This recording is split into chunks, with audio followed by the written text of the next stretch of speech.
Hi dear student, पिछली बार जो है हमने वो multiple choice type question chapter electrostatic पे लिए थे। आज हम मल्टीपल चॉइस टाइप क्वेश्चन जो है वो रोटेशनल डायनामिक्स जो चैप्टर है हमारा फर्स्ट चैप्टर है, और ये जो चैप्टर है 12th स्टैंडर्ड में ये हाई वेटेज चैप्टर है। दैट इज इसके जो मार्क है, मार्क विथ ऑप्शन, इससे 7 मार्क का है, और मार्क विदाउट ऑप्शन कंपलसरी जो क्वेश्चन आएंगे इस पे जो आपको छुड़ाना है that is the 5 mark, that is the 5 mark. Okay, तो पहला जो हमारा जो सेशन है उसमें हम जो न्यूमेरिकल बेस्ड जो मल्टीपल चॉइस क्वेश्चन है वो हम इससे कंप्लीट करेंगे। तो हर जो न्यूमेरिकल बेसिस एमसीक्यूज है वो है the moment of inertia of circular loop of radius r at a distance r by 2 around a rotating axis parallel to horizontal diameter of the loop is। अब हमें horizontal diameter के parallel जो axis रहेगी circular loop यानी क्या होगा, it is X as a thin uniform ring of a radius R. तो इसका सॉल्यूशन निकालने के लिए हम ऐसी रफली अगर डायग्राम अगर निकालते हैं तो ये जो क्वेश्चन है ये 1 मिनट में आता है, लेकिन आपको समझाने के लिए हम ऐसी रफली डायग्राम निकालेंगे। सर्कुलर रिंग है ये है सर्कुलर रिंग। ओके, और इसकी जो ये होगा उसका the axis which is passing through the centre of the ring, और ये जो है ये होगा x, ये होगा y। ओके, तो ये है इसको अगर हमने iz अगर कहा है तो iz जो होगा वो रहेगा that is the moment of inertia about the z axis, that is the moment of inertia about the axis passing through the centre. Okay, और हमें पता है जो iz की जो वैल्यू है वो रहेगी for uniform ring that is the mr square। अब हमें पूछा गया है मोमेंट ऑफ इनर्शिया, डिस्टेंस कितना है, डिस्टेंस कितना लेना है हमें, डिस्टेंस लेना है हमें that is the r by 2, यानी h की जो वैल्यू होगी वो होगी r by 2। अब जो एक्सिस जो रहेगी, वो जो एक्सिस रहेगी उसका जो मोमेंट ऑफ इनर्शिया रहेगा वो मोमेंट ऑफ इनर्शिया की वैल्यू हमें निकालना है। अब जो एक्सिस है it is a parallel to the horizontal diameter, यानी अगर हॉरिजॉन्टल डायमीटर अगर कंसीडर अगर करते हैं X about the X axis, तो ये जो इसका जो फॉर्मूला जो होगा, ये जो प्रॉब्लम है ये प्रॉब्लम हमें ये जो theorem of parallel axis theorem जो है IO that is equal to IC plus ms square। IC यानी होगा moment of inertia about the central axis, लेकिन इसे हमें ये जो है हमें कंसीडर करना है moment of inertia about the diameter, यानी IO that is equal to ID plus ms square। और ये जो C है वो हमने Z से डिनोट किया, यानी IC यहां हमारा क्या है, Z है। ओके, तो ID की जो वैल्यू रहती है that is ID that is equal to IZ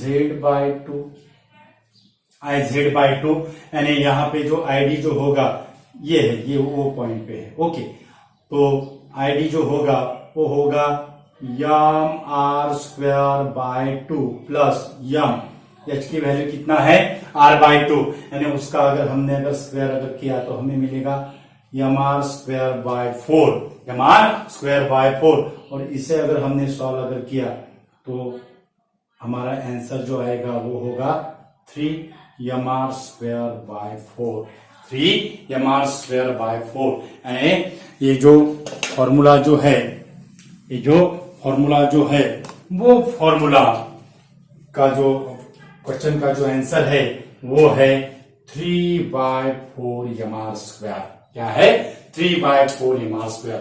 तो ये था पहले क्वेश्चन का सॉल्यूशन।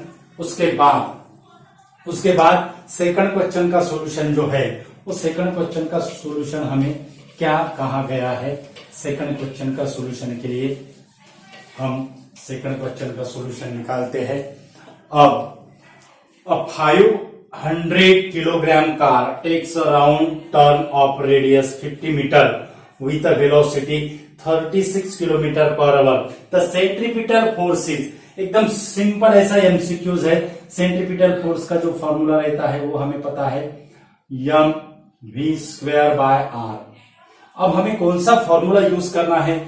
सेंट्रीपिटल फोर्स के बहुत सारे फॉर्मूले आते हैं, लेकिन हमें यहाँ पे लीनियर स्पीड दिया हुआ है, यानी हमें फॉर्मूला जो यूज करना है वो लीनियर स्पीड के फॉर्म का फॉर्मूला यूज करना है। ओके, तो इसमें मास की जो वैल्यू है वो है 500। ओके, v जो है v हमें दिया हुआ है किलोमीटर पर आवर में, उसे हमें कन्वर्ट करना है मीटर पर सेकंड में, यानी 36 किलोमीटर पर आवर के मीटर पर सेकंड के लिए हम क्या करते हैं, 36 into 5/18 that is the 10 metre per second, उसका स्क्वायर होगा 100। 10 का जो स्क्वायर होगा वो होगा 100। और r की जो वैल्यू है वो r की वैल्यू कितनी दी हुई है, radius that is the 50। Okay, यानी यहां से 2 का अगर हमने जो 2 से यहां से डिवाइडेड करते हैं तो हमें 50 से अगर हमने 100 को डिवाइडेड अगर किया तो 2 आता है, और 500 into 2 that is the 1000 Newton, that is the 1000 Newton. यानी कौन सा ऑप्शन है इसका, सी ऑप्शन है, that is the 1000 Newton, that is the 1000 Newton. Okay, और उसके बाद जो थर्ड जो एग्जाम्पल है, थर्ड एग्जाम्पल का सॉल्यूशन वो भी बहुत इजी है डियर स्टूडेंट। थर्ड एग्जाम्पल का जो सॉल्यूशन रहेगा वो क्या रहेगा, a cyclist riding a bicycle at a speed of 14√3 metre per second, यानी स्पीड यानी वेलोसिटी दी हुई है, takes a turn around a circular road of radius 20√3 metre without skidding, what is the inclination to the vertical. यानी हमें angle of जो inclination रहता है उसे हम बैंकिंग रोड के इसमें बैंकिंग कहते हैं, और जो साइकिल जो राइडिंग जो है उसे हम एंगल ऑफ इंक्लिनेशन कहते हैं। वो एंगल की जो वैल्यू है दैट इज द थीटा, उसका हमें फॉर्मूला थीटा की वैल्यू हमें निकालना है, और वो जो थीटा की वैल्यू निकालने के लिए हमें फॉर्मूला पता होना चाहिए, tan theta that is equal to v square by R G, theta equal to tan inverse v square by R G. Okay, तो यहां हमें g की वैल्यू 10 नहीं लेना है। अगर हमने g की वैल्यू 10 अगर लेना है तो यहाँ पे अगर नोटेशन होता g equal to 10 metre per second square, तो वो हम g की वैल्यू 10 लेते, लेकिन यहाँ पे हमें कितना वैल्यू लेना है, 9.8 metre per second square. Okay, तो हमें ये जो फॉर्मूला जो है, ये फॉर्मूला में जो v की जो वैल्यू है वो है 14√3, यानी 14√3 का स्क्वायर अगर होगा तो वो होगा 196 इंटू 3, और r जो है वो है 20√3, और g जो है वो है 9.8। g क्या है, 9.8। ओके, अगर हमने 9.8 से अगर 20 को अगर हमने मल्टीप्लीकेशन अगर किया तो हमें मिलेंगे 196, यानी 29.8, और ये क्या होगा, कैंसिल होगा।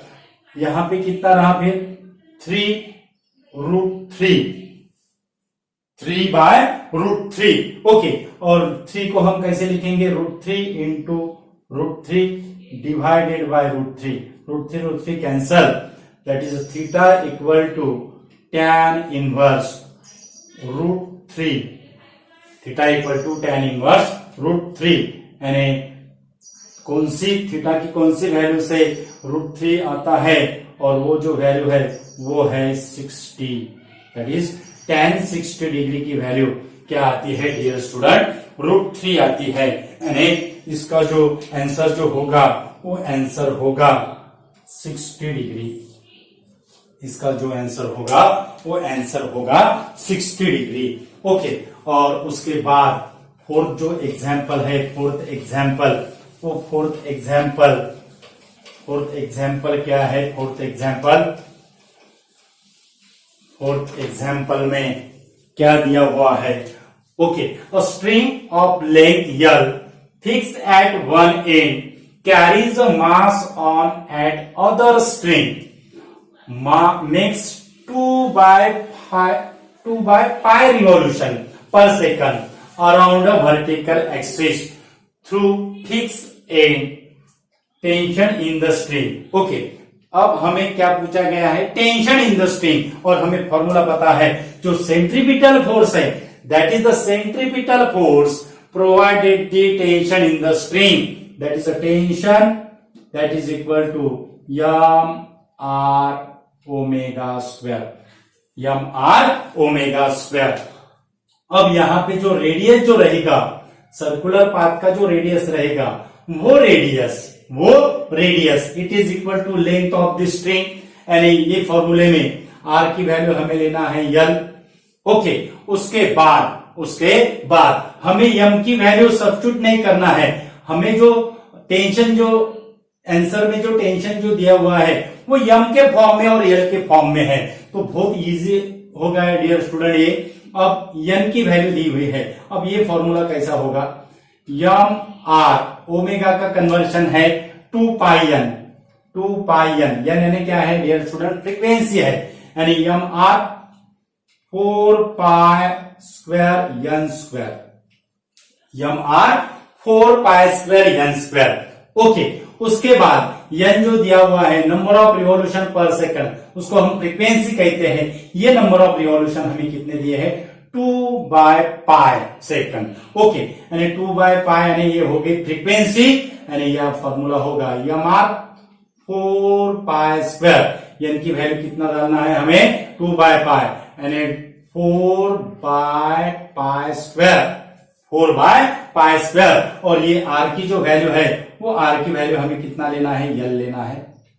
आर की वैल्यू कितना लेना है? यल लेना है। ये पाई स्क्वायर कैंसल, ये पाई स्क्वायर कैंसल। अब आंसर जो होगा वो होगा 16 ml। आंसर जो होगा वो कितना होगा? That is the 16 ml। यानी कौन सा आंसर है? डी ऑप्शन है डियर स्टूडेंट। ये कौन सा ऑप्शन है? डी ऑप्शन है। ओके, तो उसके बाद का जो न्यूमेरिकल्स है वो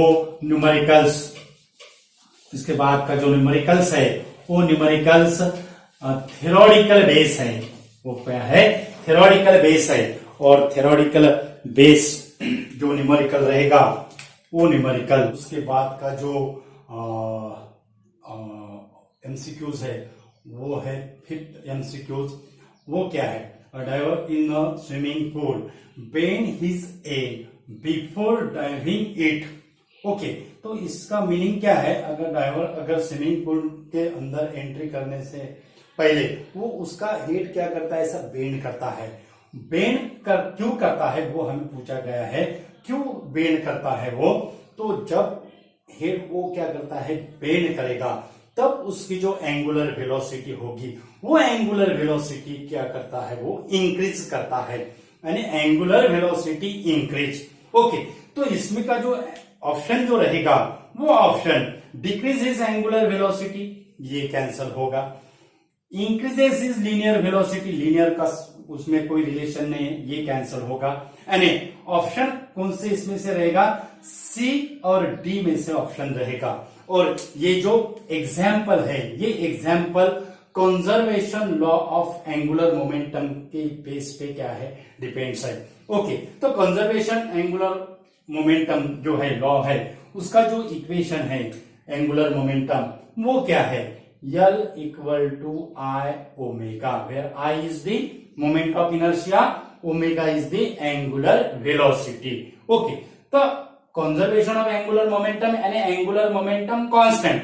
एंगुलर मोमेंटम अगर कांस्टेंट अगर है, I equal to L by omega, यानी ये अगर कांस्टेंट है तो I का जो रिलेशन है वो ओमेगा से इनवर्सली प्रोपोर्शनल रिलेशन रहेगा। ओके, अब एंगुलर वेलोसिटी अगर इंक्रीज अगर करना है, यानी ये वैल्यू अगर इंक्रीज अगर करना है तो मोमेंट ऑफ इनर्शिया की वैल्यू क्या करना पड़ेगा, डिक्रीज करना पड़ेगा, क्योंकि इनवर्सली प्रोपोर्शनल रिलेशन आता है। ओके, यानी ये जो फॉर्मूला है, ये फॉर्मूला है वो I1 omega 1 that is equal to I2 omega 2, conservation principle of angular momentum that is L equal to I omega that is equal to constant. ये उसका इक्वेशन है कंजर्वेशन ऑफ एंगुलर मोमेंटम का। Okay, तो इसमें क्या होगा, angular velocity अगर increase अगर करना है तो मोमेंट ऑफ इनर्शिया की वैल्यू क्या करना पड़ेगी, डिक्रीज करना पड़ेगी। यानी डायरेक्टली अगर होता तो increase moment of inertia option होता, यानी इसका जो ऑप्शन रहेगा करेक्ट ऑप्शन वो रहेगा decreases its moment of inertia, decreases its moment of inertia. उसके बाद जो 6 है, it is very simple, the angular momentum of a system of particle is conserve. ये स्टेटमेंट है, conservation principle of angular momentum का statement है। तो angular momentum का स्टेटमेंट क्या है, conservation principle of angular momentum का स्टेटमेंट क्या है, when the no external torque acts upon the system then the angular momentum of the system remain constant. No external torque, angular momentum। अगर linear momentum अगर रहता था तो हम लिखते थे नो एक्सटर्नल फोर्स। ओके, यानी इसमें के जो ऑप्शन है सी और डी ऑप्शन ये कैंसिल हो जाएंगे, यानी हमें आंसर जो है वो ए और बी से लिखना है। ओके, तो when the no external torque acts upon the system, यहाँ पे एक्ट्स अपॉन सिस्टम है तो ये ऑप्शन है हमारा B option, when no external torque acts upon the system then angular momentum of system of particle is constant that is constant. Okay, तो ये था डियर स्टूडेंट हमारा multiple choice type of question, और आगे का जो क्वेश्चन है वो हम 1 मार्क क्वेश्चन देखेंगे, उसमें न्यूमेरिकल भी देखेंगे। अगर हमारा वीडियो अगर आपको पसंद अगर आया तो इसे शेयर कीजिए। ये जो हमें जो बोर्ड ने जो प्रोवाइड किए हुए है पीडीएफ फॉर्म में जो प्रैक्टिस क्वेश्चन, उसमें के जो एमसीक्यूज है वो हमने यहाँ पे सॉल्व करने की कोशिश की है डियर स्टूडेंट, और आप अपने फ्रेंड्स को भी शेयर कीजिए ताकि वो भी इसका आनंद ले सके। और हमारे चैनल पे अगर नए यूजर अगर है तो हमें हमारा चैनल जो है वो सब्सक्राइब कीजिए, अपने जो कमेंट्स है वो कमेंट दीजिए, और आपका जो रिस्पांस है वो बहुत बढ़िया रिस्पांस मिल रहा है dear student. Thank you so much once again.